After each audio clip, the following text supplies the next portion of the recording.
Bueno, muchachos, vamos a iniciar con picornavirus.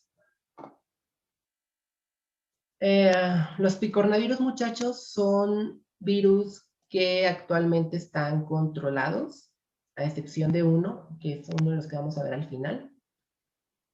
Generalmente es una familia muy grande de virus, son virus también muy pequeños, por eso de ahí el nombre picornavirus. Dentro de esta familia de virus vamos a encontrar a los virus del polio, que son los más representativos. Tenemos a los virus del Coxsackie, los ecovirus, enterovirus, los rinovirus, que son los virus del resfriado común, los cardiovirus o virus que afectan el corazón, y también encontramos a un virus de la hepatitis, que es el virus de la hepatitis A. Es un picornavirus. Ya cuando lleguemos al virus de la hepatitis, vamos a ver que no es como tal una familia propiamente dicha, ya que son virus que pueden provocar enfermedades en el hígado, pero son virus de diferentes familias, diferentes estructuras, diferentes conformaciones. En el caso de los picornavirus, pues es una familia muy extensa. No podemos como alcanzar a ver cada uno de los que existen. Por eso vamos a ver solamente los más representativos. A diferencia de los virus que hemos visto, los picornavirus ya son virus de ARN. Son virus que tienen ácido ribonucleico. Los picornavirus, muchachos, son también virus desnudos, no tienen una envoltura. Por eso sobreviven mucho a las condiciones externas. Los encontramos casi siempre en lugares donde hay agua con materia fecal. Se transmiten de esa forma, de una vía fecal oral. Como las aguas residuales, las aguas que dejan ahí del caño, por ejemplo, cuando abren las tuberías, también pueden estar por ahí. Pueden estar también inclusive en las aguas que están siendo tratadas de alguna forma por ser aguas residuales o aguas negras. En los cultivos que se riegan con estas aguas también pueden estar.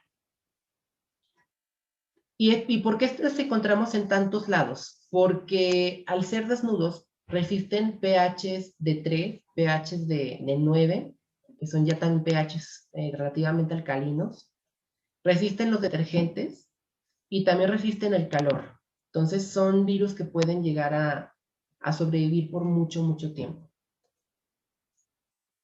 A diferencia de otras infecciones que hemos visto también, estos virus van a replicarse en el citoplasma, por ser virus de ARN. Ay, qué bonito gatito.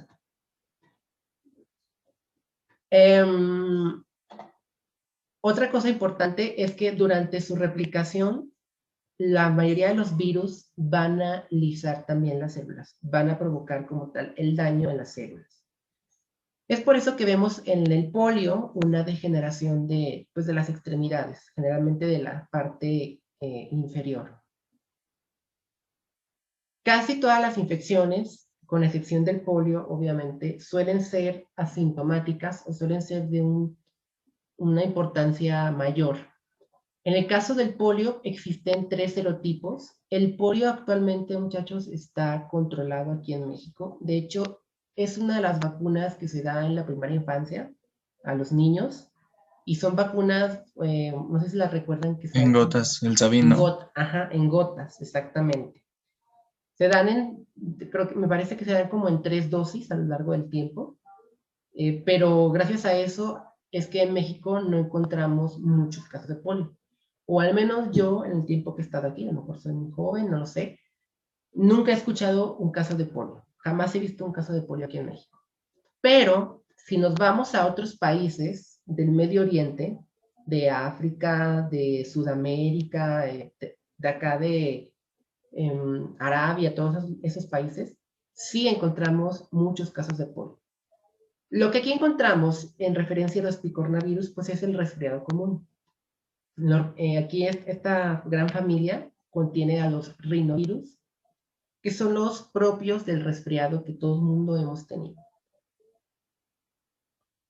¿Dónde se van a replicar en este caso los rinovirus? Bueno, se replican en las vías respiratorias superiores, en la nariz, en la faringe. Es donde se van a replicar, nasofaringe. Y es por eso que tenemos como el moco, tenemos la congestión, tenemos también como el cuerpo medio cortado. No hay fiebre, a diferencia de otras infecciones respiratorias. En los rinovirus no provocan fiebre. ¿Qué estructura tiene el picornavirus o los picornavirus? Bueno, tiene unas proteínas muy similares a las que veíamos con los parvo. Tienen las proteínas BP1, BP2, BP3, BP4. Generalmente tiene 12 vértices pentaméricos. Tiene 5 unidades protoméricas por cada pentámero. Y en el caso de su cadena de ARN, es un ARN positivo. Directamente puede traducirse a proteínas. Tiene 7.200 a 8.450 bases, dependiendo de qué virus sea. Como es un ARN que ya está pues, relativamente maduro para traducirse, pues también tiene una cola de poliar, que es algo característico en todos los ARNs. Y tiene también una caperuza, que es también otra estructura que está en el otro extremo, que le da como la madurez a ese ARN. Si no tuviera estas dos estructuras, pues es considerado como un ARN inmaduro y no puede ser leído por los ribosomas. Necesita estas dos para poder ser leído. Como todos los virus, pues realmente los Profesora, ¿me puede regresar tantito nada más para anotar algo, por favor? ¿Aquí? Sí. Ok. Ok, ya, gracias. Bueno, como todos los virus, muchachos, sabemos que son, bueno, haciendo como una pequeña analogía, se parecen mucho a los rompecabezas. Entonces, cada pentámero va a coincidir con otro pentámero para poder conformarse.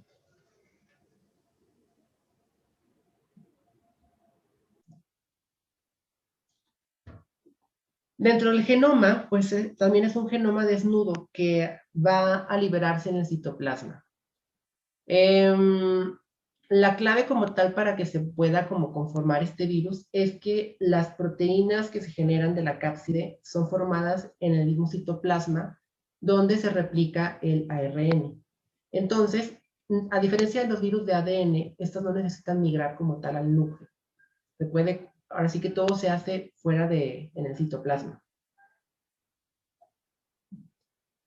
Para solamente tener como las curiosidades de su replicación, porque ya hemos visto la replicación también de los virus de ARN, generalmente tienen un tropismo celular por muchas células y dependiendo de la célula a la que vayan a infectar, es el tipo de infección que van a provocar. Por ejemplo, si infectan a las células del hígado, pues van a provocar hepatitis. Si afectan a las células musculares, pues estas de ahí van a pasar directamente al sistema nervioso y van a provocar lo que es el polio. Las nasofaringias, bueno, virus respiratorio. Entonces va a depender mucho qué tipo de célula sea la que infectan para que pueda desarrollarse esta enfermedad. Generalmente, obviamente, en ausencia de, pues de, de enzimas como tal que le ayudan a la replicación, cuando el genoma se replica, pues también comete muchos errores. Hay muchas mutaciones en estos virus. Todo este proceso tarda aproximadamente unas 4 horas, desde que el virus ingresa a la célula hasta que se liberan, tarda unas 3, 4 horas más o menos. Entre cada replicación, pues se pueden producir hasta 100.000 viriones, y todos van a liberarse por lisis celular, van a romper las células.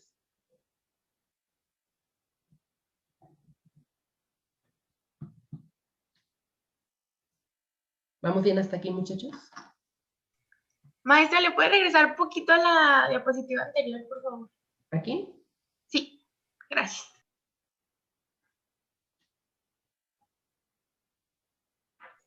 Listo, gracias. Bueno, otra cosa que tienen que saber de esta replicación es que va a interrumpir la replicación celular propia de nosotros. Entonces, cuando este virus se replica, también evita que nuestra propia célula genere sus propias proteínas, evita que nuestro propio ARN o ADN se regenere o se replique, lo que pues también forma parte del daño en el cuerpo que va a provocar. En el caso de los enterovirus, bueno, normalmente los enterovirus, como su nombre lo dice, son virus que adquirimos de forma bucal, de forma oral, de forma respiratoria también. Son virus que van a adquirirse a través de la vía fecal oral.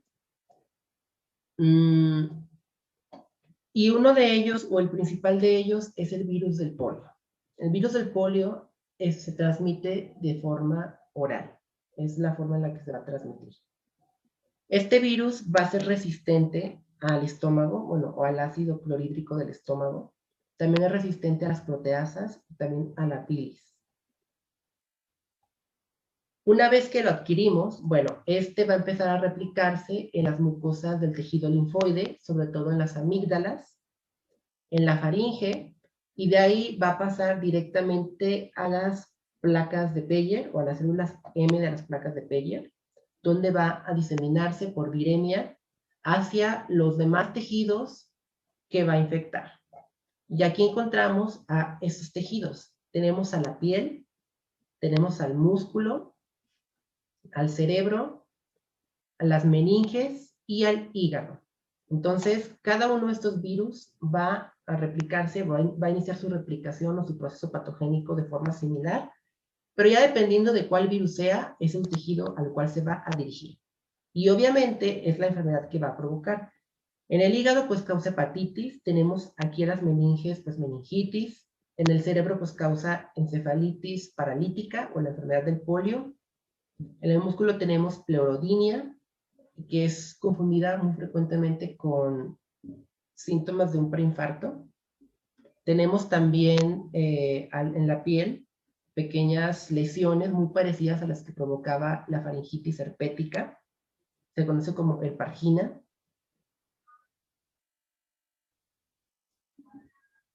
Entonces, bueno, eso es como lo característico de esta familia, que tienen muchos lugares en los cuales provocar daño. Para el polio, pasando directamente al polio, este va primero a replicarse en el músculo. De ahí va a utilizar los nervios motores o las neuronas motoras y viaja directamente a el cerebro por la médula espinal. Generalmente pueden resistir inclusive al cloro, a los tratamientos con cloro, estos virus. ¿Dónde creen ustedes, muchachos, que sea más probable encontrar casos de polio? Si yo les dijera, nos vamos a ir de excursión para tratar casos de polio, ¿dónde les gustaría ir? A Cancún.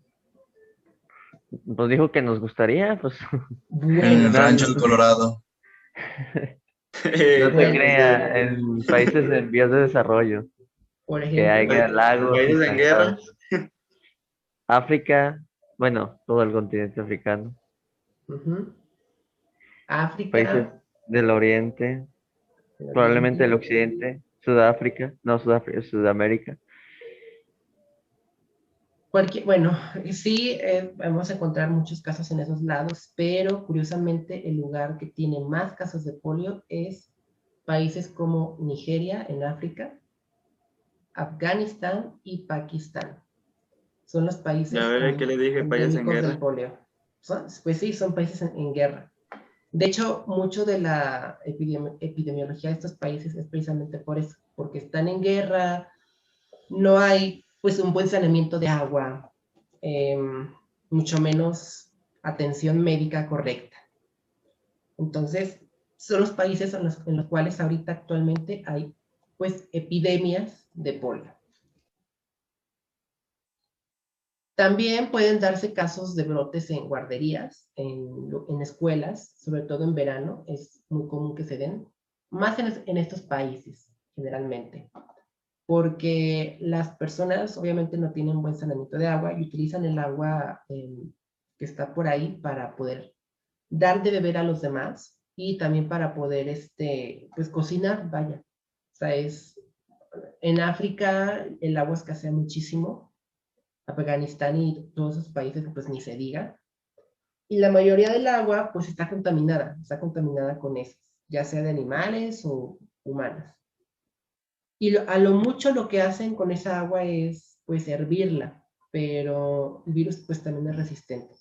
No, es como una forma tan viable para eliminarlo por completo. También porque existen muchas cepas de polio salvaje.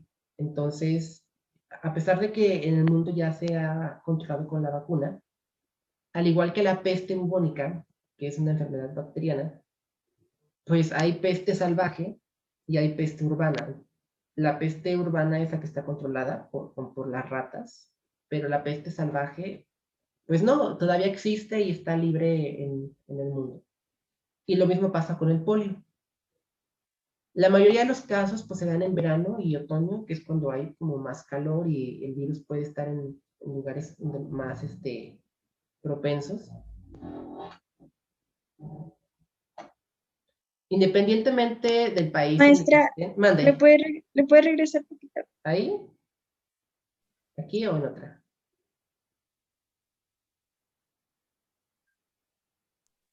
Listo, Ok. gracias.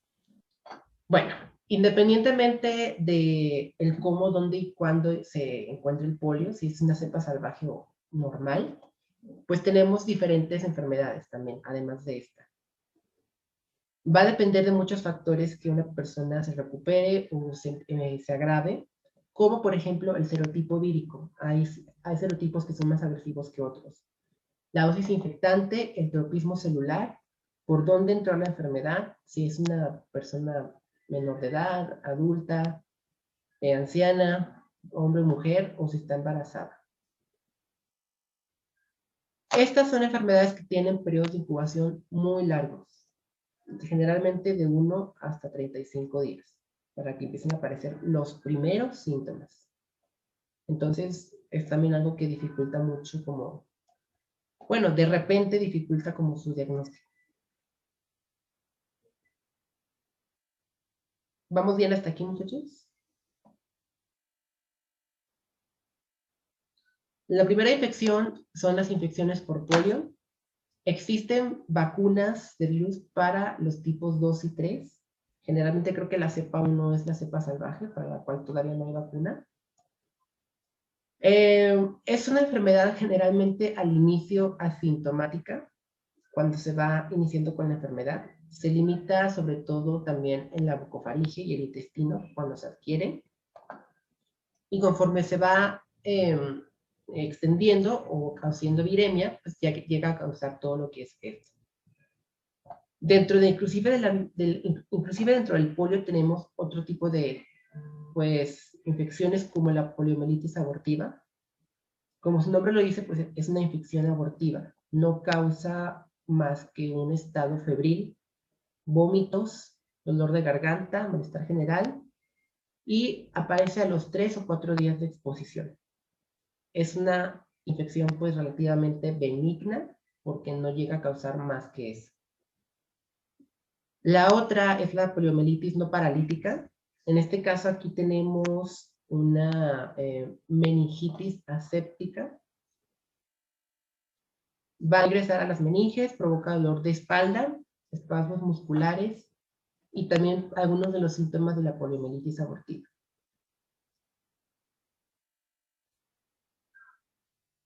Tenemos a la poliomielitis paralítica, o es la de mayor importancia.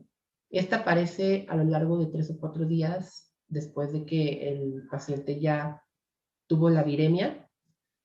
Generalmente se disemina desde la sangre hasta el asta anterior de la médula espinal y de ahí a la corteza motora cerebral.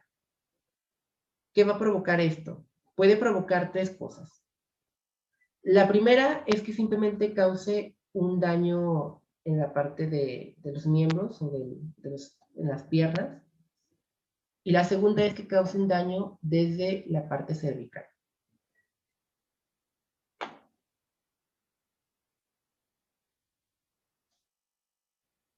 Me dicen cuando le cambie. También puede alterar las metáfisis de los huesos de los niños. Sí, ahorita van a ver un ejemplo de eso. Bueno, si quieren se los pongo al inicio. Aquí al inicio veíamos un paciente. Se fijan, sus extremidades están completamente deformadas. Es un niño. Entonces, pues sí, también afectan en este caso las epífisis de los huesos.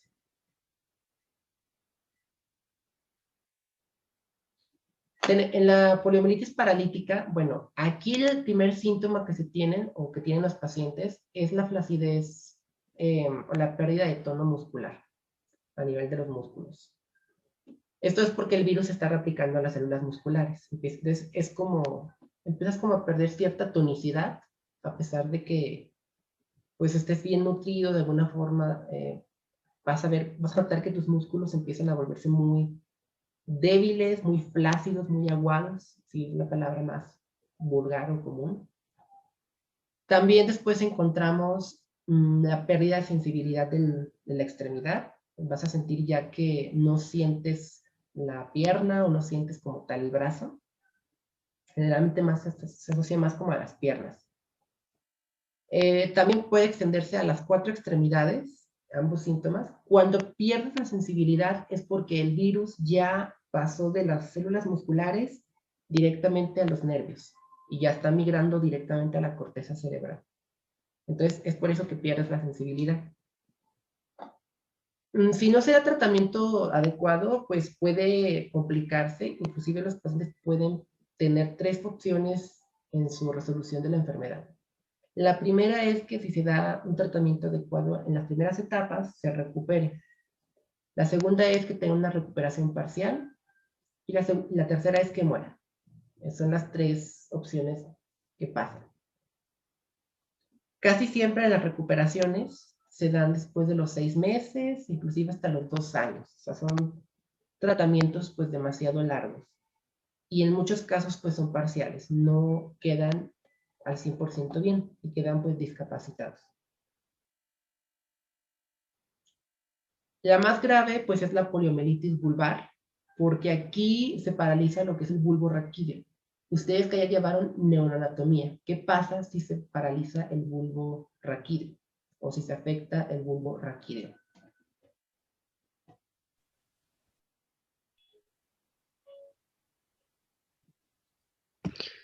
Va a afectar Los ritmos cardíacos.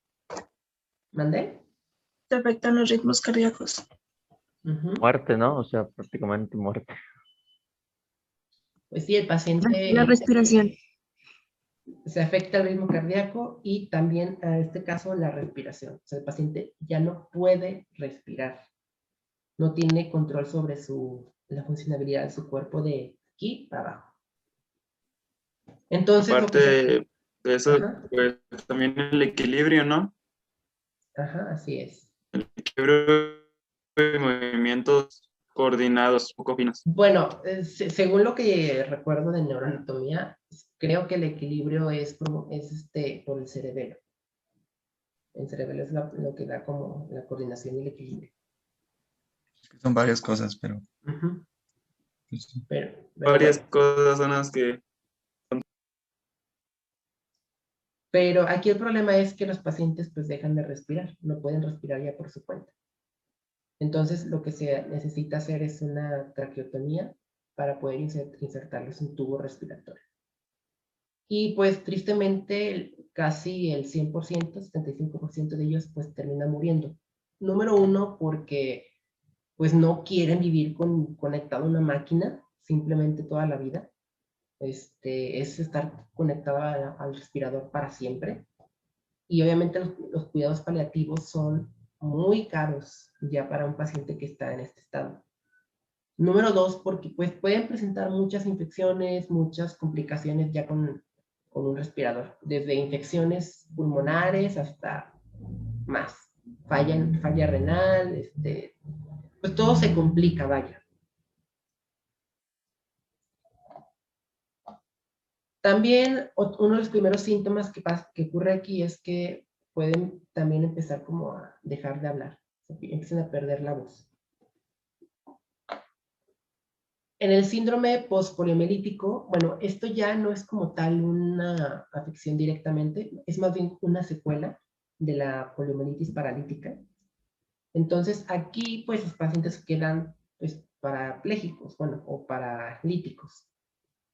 No pueden, mover sus piernas de la cintura para abajo. Puede aparecer 30, 40 años más tarde de haber padecido una infección inicial. Y, pues, obviamente tiene que ver mucho con el deterioro de las extremidades. Casi siempre quien lo adquiere primero son los niños y ya en la etapa adulta, pues pasa la parálisis total. Otras infecciones que son también conocidas por los picornavirus son las infecciones por el virus de Coxsackie y los ecovirus. En este caso vamos a encontrar miocarditis o una infección del miocardio, miocarditis viral. Esto provoca insuficiencia cardíaca y pues obviamente a largo plazo un trasplante de corazón. Los pacientes requieren un nuevo corazón para vivir. En el caso de la herpargina, aquí son lesiones vesiculares, dolorosas también, que pueden confundirse con algún tipo de exantema en su primera etapa, o puede también confundirse con la faringitis herpética. Ahorita vamos a ver una imagen de eso. ¿Sigamos bien hasta aquí, muchachos? Muy bien. En el caso de la herpargina, bueno, aquí si se fijan, se parece muchísimo a la faringitis herpética. Recuerden ¿Te que puedes regresar poquito aquí, para anotar algo al anterior? aquí, Ya.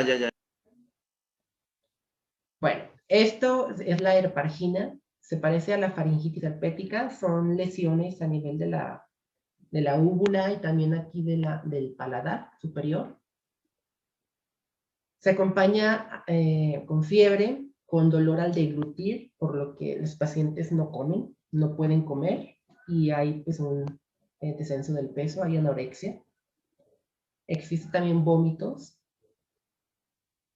y son lesiones que suelen remitir con tratamiento sintomatológico y de manera pues espontánea. O sea, no son tan complicadas. Pero pues es también por un virus de los picornavirus. En el caso de las exantemas, pues son aquí también provocados por los virus Coxsackie. Aquí pueden parecerse a, pues como, bueno, a mi ojo mortal tal vez, parece como si alguien te hubiera quemado con algo, con un cerillo o algo. Entonces, no se parecen como a los exantemas clásicos de la infancia, pero sí son como manchas muy características bueno, vesículas, mejor dicho, muy características. Pueden aparecer tanto en las palmas, en la boca, en la lengua. Y tenemos a la pleurodinia, que es conocida como el abrazo del diablo. Generalmente es como un dolor en la parte de los músculos que tenemos aquí. Bueno, no son los... recuérdenme qué músculos son estos. La verdad no Los los recuerdo. escalenos. Los escalenos. Puede confundirse con un ataque al miocardio, con un preinfarto, por la zona donde está el dolor, porque también llega a tener otro tipo de síntomas como síntomas gastrointestinales, todo lo que sabemos que es de un preinfarto. Pero pues no es un preinfarto, es simplemente una pleurodinia. Es muy insoportable el dolor. O sea, la gente sí piensa que se va a morir. Otros síntomas que aparecen con la pleurodinia es los vómitos, por eso se puede llegar a confundir con el infarto. Y también aparece dolor abdominal. Dura más o menos unos 4 días y pues el agente etiológico es el virus del Coxsackie-B.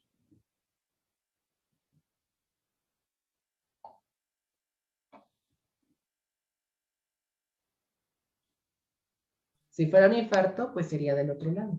¿Estamos de acuerdo?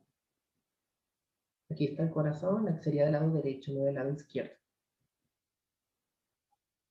Salvo que Pero tuviese... en un infarto sí se puede sentir dolor en el izquierdo, ¿no? Pues, bueno, yo nunca he visto que la gente lo tenga en el lado izquierdo. A lo mejor sí, pero normalmente he visto que lo tienen en el lado, pues, derecho. Nos refieren que les duele el brazo izquierdo y se extiende hasta la mandíbula y está en la parte de atrás, Ujú. porque es como un dolor que se irradia hacia la espalda, Pues, pero más hacia el lado izquierdo. ajá. Pues es que ya aquí obviamente ustedes tienen que saber eso para hacer su diferencial, porque la gente normal pues piensa, ah, es un infarto. Y pues ustedes ya pueden saber, no, no es, o sí es. Y bueno, también otra cosa, pues, no es muy común que ustedes lo vayan a ver, a lo mejor nunca lo ven, pero recuerden que hay personas con situs inversos, o sea, que tienen los órganos al revés. Entonces, ahí es otra historia.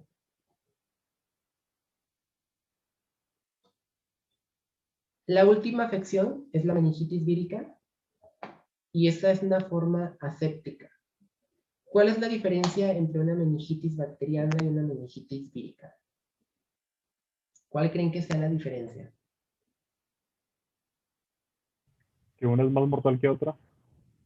Las dos pueden ser mortales, pero a nivel clínico, ¿qué es lo que encontramos en una que en otra no?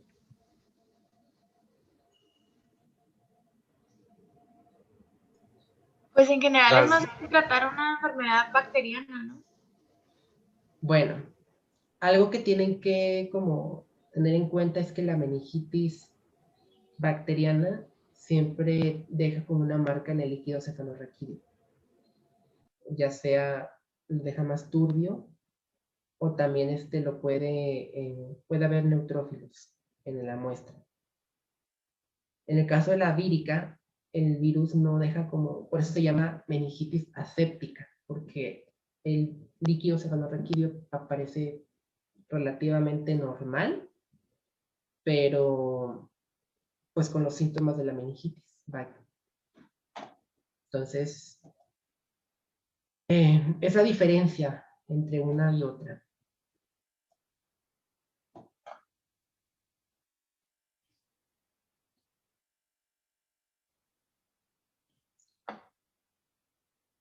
Bueno, también pueden existir hemorragias a nivel de la conjuntiva. Pueden existir hemorragias en los ojos, que son de 1 a 2 semanas después de que el paciente las tiene, desaparecen. Y pues pueden también llegar a confundirse con otras afecciones. Pero generalmente este tipo de hemorragias o conjuntivitis hemorrágica es contagiosa. Puede contagiar de una persona a otra.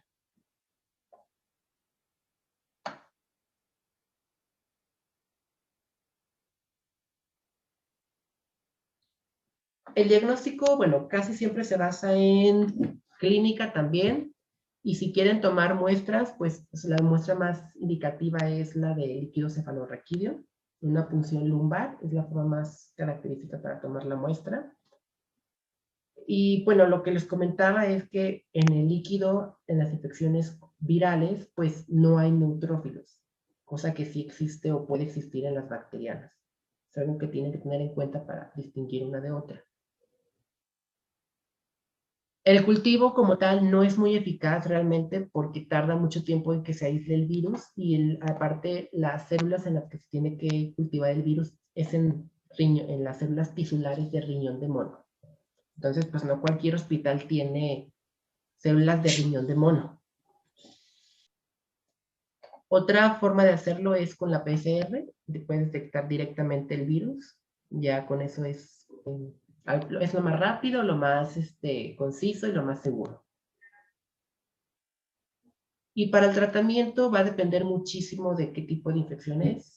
En el caso del polio, pues no hay como mucho tratamiento hasta el Maestra, momento. ¿le puede regresar poquito a la pasada, por favor? Aquí. Sí, por favor. Uh-huh. Generalmente el tratamiento para muchos de estos virus es asintomático. No hay como muchos antivirales para tratar a los Listo. coronavirus. Gracias. Uno de ellos es el flecoranil, que se puede dar como forma preventiva antes de que aparezcan más síntomas. Y lo que hace este fármaco es inhibir que el virus o impedir que el virus entre a la célula. Pero si ya entró y si ya se empezó a replicar, pues ya fue. En el caso del polio, pues bueno, solamente existe la fisioterapia y evitar que la infección siga avanzando. Pero aún así la persona, pues si lo contrae, no va a tener una calidad de vida normal.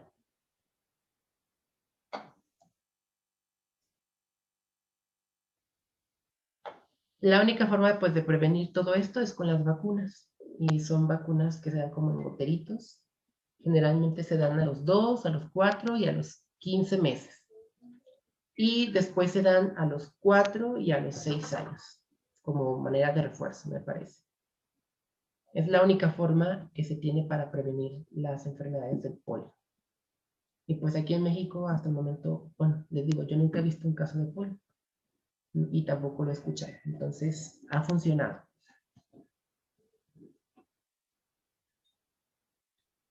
Aunque, bueno, ahorita con lo de el movimiento antivacunas y todo eso, es muy probable que empiecen ya a haber casos de polio.